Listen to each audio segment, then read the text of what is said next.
تو نبی کریم صلی اللہ علیہ وسلم کی ایک سوال میں بیچ میں کرنا چاہوں گا، کیونکہ یہ سوال بھی دوسری طرف مکتبہ فکر سے بہت زیادہ آتا ہے کہ اگر یہ وراثت نہیں ہے، مالف ہے اور یہ گورنمنٹ کی پراپرٹی ہے، تو مروان ابن حکم کو یہ کیوں ٹرانسفر کیا گیا حضرت عثمان کے دور میں؟ بات تو ابو بکر کی کر رہے ہیں، مروان کہاں آ گیا؟ لیکن پراپرٹی بن گئی نا۔ نہیں، بات تو ابو بکر کی کر رہے ہیں، اور یہ تو سیدنا علی رضی اللہ عنہ کے دور میں بھی ان کے پاس جو ہے وہ فدق موجود تھا۔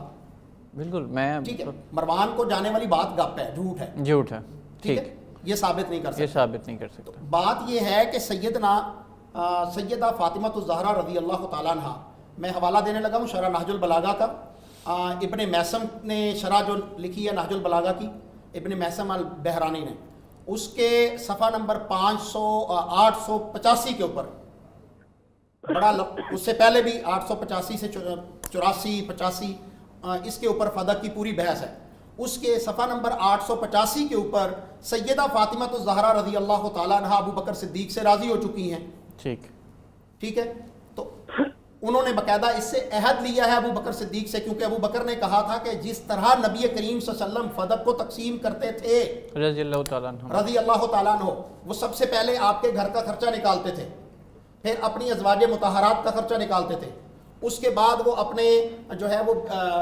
مسلمانوں کی جو جہاد کے لیے تیاریاں ہوتی تھی ان کے لیے وہ خرچ نکالتے تھے۔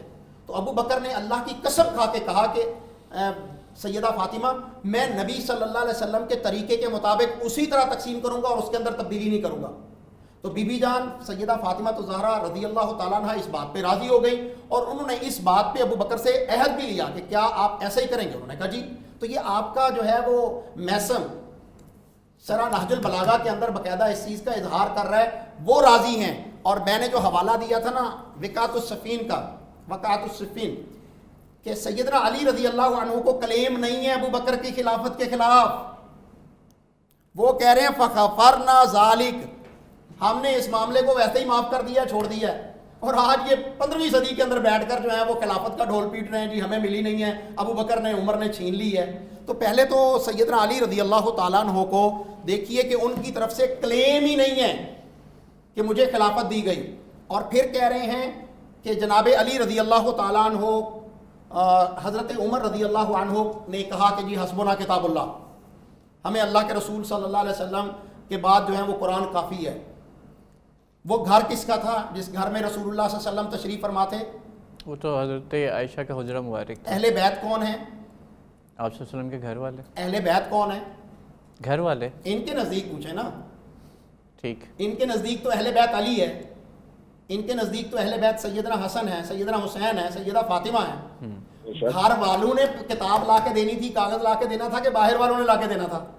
ٹھیک ہے، کیونکہ ان کے نزدیک اس چیز کا ذکر ہی نہیں تھا، خلافت کا تذکرہ ہی نہیں تھا۔ وہ تو آپ پہلے سے جو ہے وہ امت کو بتا چکے تھے کہ ابو بکر جو ہے وہ اتنا عظیم الشان ہے جس کے سپرد مسلح امامت کر دیا اللہ کے رسول صلی اللہ علیہ وسلم نے۔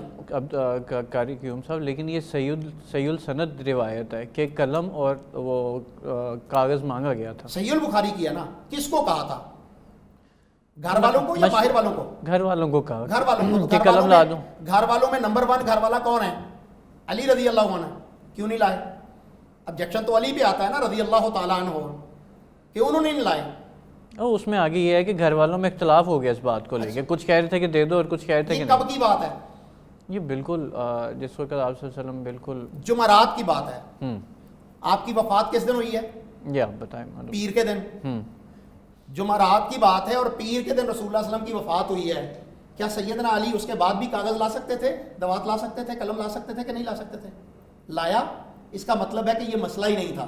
اس کے بعد حضرت عباس کی بھی وہ ہے روایت بخاری شریف میں کہ ہم آپ صلی اللہ علیہ وسلم سے لکھوا لیتے ہیں کہ وہ خلافت کے لیے کس کو نومینیٹ کرنا چاہتے ہیں، جس میں حضرت عباس اور حضرت علی کا مکالمہ ہے۔ تو حضرت علی نے منع کر دیا کہ میں نہیں جا کے پیپر اور قلم دوں گا، کیونکہ اگر آپ صلی اللہ علیہ وسلم نے ہمیں خلافت کے حق سے دستبردار کر دیا تو یہ امت ہمیں کبھی خلیفہ یہ بخاری کی نبی کریم صلی اللہ علیہ وسلم کے اوپر یہ سارا کچھ ایسے ہی بنایا جا رہا ہے۔